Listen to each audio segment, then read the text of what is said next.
We are at the launch of the Bajaj Auto Gogo line of electric auto rickshaws, and talking to us about them is Mr. Samardeep Subandh. He is the President, Intra City Business Unit of Bajaj Auto. Samar, welcome to NDTV Profit. Thank you so much. Good meeting you, Tushar. Yeah, hi. So, talk to us about electric three-wheelers in India. We talk a lot about electric cars, electric two-wheelers. Somewhere electric three-wheelers seem to be lost, but the adoption is the highest among categories. What is happening here? Yeah, Tushar, that's a great point you're raising. While all the noise in the news is about various four-wheelers, two-wheelers, etc., the interesting thing is that already 20% of the auto category has got converted to electric. Whether you talk about passenger or cargo, that's a significant adoption in this category. So, there's been rapid adoption, and we expect that this adoption will continue for the next few years ahead. So we are from Bombay. We have been in Delhi. The adoption is not visible there. But it's happening in places like Lakh, all across Uttar Pradesh, in smaller tier 2, tier 3 cities. What is this disparity? Yeah.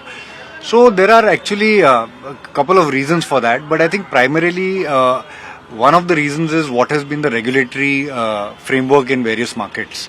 So whereas a Bombay market always was open to a lot of CNG three-wheelers being bought, and the regulatory framework supported it, so therefore that market completely converted to CNG three-wheelers, right?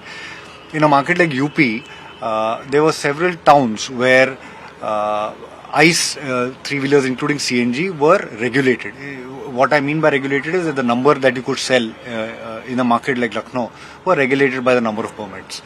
However, the commuting demand in a city like Lucknow was exploding with the growth of the city. A city like Lucknow or various other cities here. Now, once you launched an electric vehicle, you were able to then sell without any regulatory sort of restriction, and that's how these markets converted rapidly to electric vehicle. That's the first driver.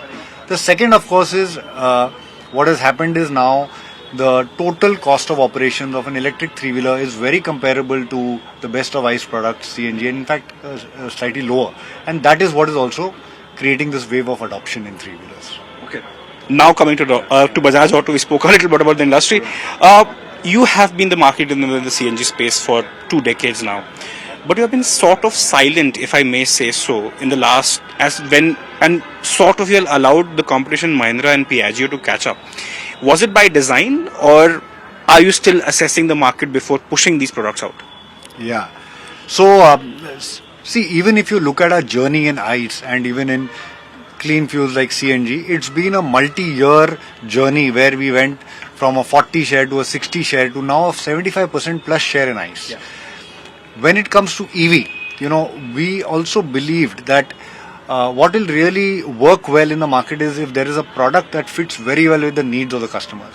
So even when we launched our first electric three-wheeler in June 23 in a pilot market, we had spent the last 3 or 4 years before that in perfecting the product, getting a reliable product with great range and great earnability. And so the reason why we took our time to launch was to get our product mix right. And that's also what we've done this time with the launch of this new brand Gogo. We've got a brand and now a range of products which are very reliable, which have very advanced features, and which can maximize the earnability for people. We talked about our product P7012 today, which has a certified range of 251 kilometers. Mm-hmm. So it's not that we were late to the market. I think we spent our time in refining our product and getting it right getting a right product fit for the market. Right product at the get-go, you mean? Yeah, absolutely. Okay. Fantastic product. 7012 we saw. There are 2 other options with the different battery packs, 9 kilowatt hours, 12 kilowatt hours, but you have a tech pack as well. Right. So why the need for a separate tech pack? Are you targeting different kinds of consumers with this particular tech pack? Yeah, so what we've noticed is, like, while we look at the three-wheeler market in toto, there are many sub-segments. There is a cargo segment, a passenger segment at a very gross level. Then within cargo and passenger, you will find that there are various types of use cases for a passenger three-wheeler. Mm-hmm. There could be an e-rickshaw, which is, it's got like a minibus ticketing kind of an application where people sit inside, do a short route and pay for it. Mm-hmm. Then there'll be a cargo fleet owner, and all of these segments need different things.